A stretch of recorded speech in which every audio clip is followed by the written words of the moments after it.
Welcome to the University of Miami pregame show as we get you ready for a 2 o'clock start against Stony Brook, the Seawolves. Game 3 of the round-robin play coming up in just a few minutes. Justin Cohen here just to give you a couple quick points as Miami is 2-0, now looking to go 3-0 in pool play. And listen, it's this simple. You win and you're in. If Miami wins, no matter what, they will advance to the semifinals tomorrow. If they lose, it gets a little bit more complicated. However, it's looking like Miami would make it into the semifinals regardless. However, that win or in is the most important part. Miami has averaged 4 goals. They scored 4 goals in each of the first 2 games.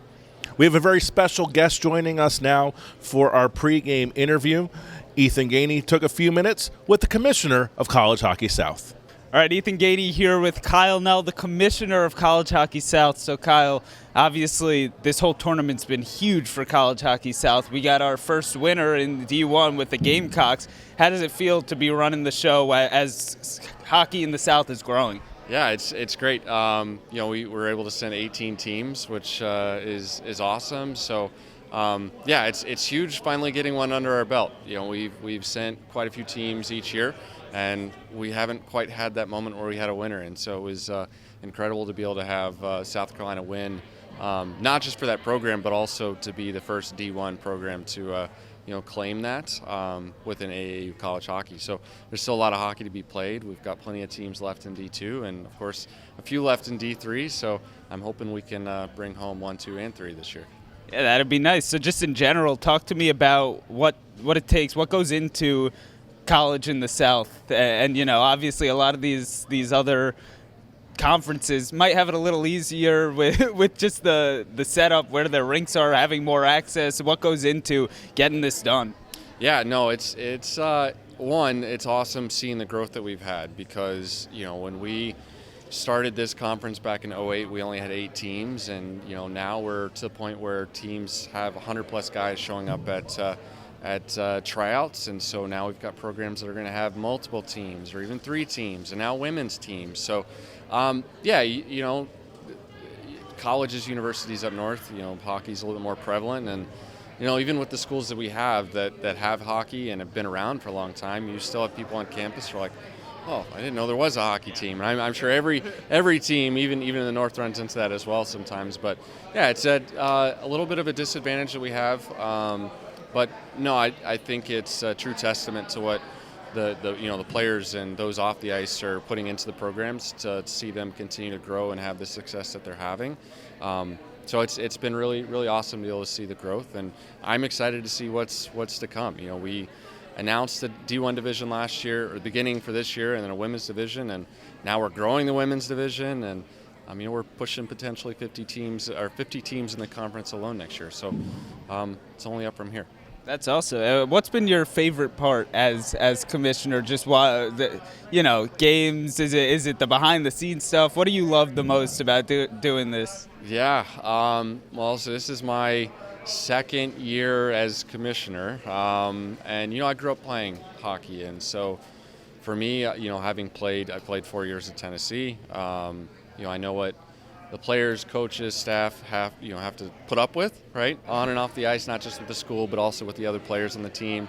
And so, for me, my biggest thing is I love the sport. I want to see it grow, especially here in the South. And one, give back to the players. I want it to be something that they look forward to. I want people to be proud that they're in this conference, just from what we do on, off the ice, full picture, social media, all the different events that we put on. That's what I pride myself on, and I get the enjoyment of is the reactions of the players. Again, having been in their shoes, I want to be able to give them an experience that they remember, and it's not just it's just club hockey. I want them to love it and be proud of it, because again, this is 4 years, maybe plus for some, of their life that, hey, why not have fun with it?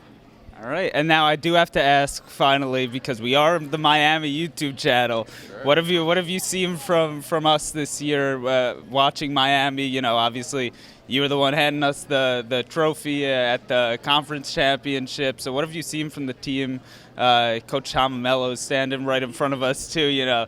Potential Coach of the Year candidate, but didn't squeak it out in the end. But what have you seen from the Miami organization this year? Look, to go from the results of last year to where the team is now, and seeing the excitement, not just from the current team, but also from the university, from the fans, and heck, we made the post of just the 6-second clip of the hoisting of the cup, and it blew up on social media.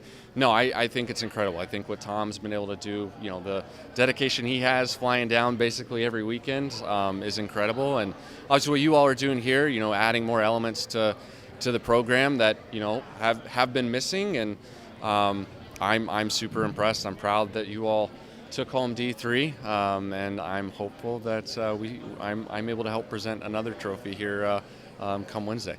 Well, that's the goal. Thank you so much, Kyle. Yeah, appreciate it. Yeah, thank you for having me. Of course. All right.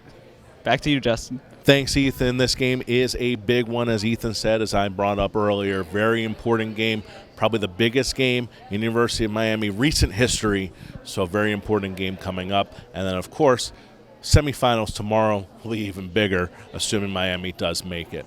You can watch this game for free, bdehockey.com through Black Dog, or going to the AAU website and just finding it on the AAU College Hockey page. Click on the link, and you can watch all the games going on simultaneously. It's a great feature that they have, and it's completely free, so I encourage you to watch it. And then come back to us post-game. We'll give you some highlights, some analysis, and maybe even a couple interviews. We'll talk to you later. Enjoy the game.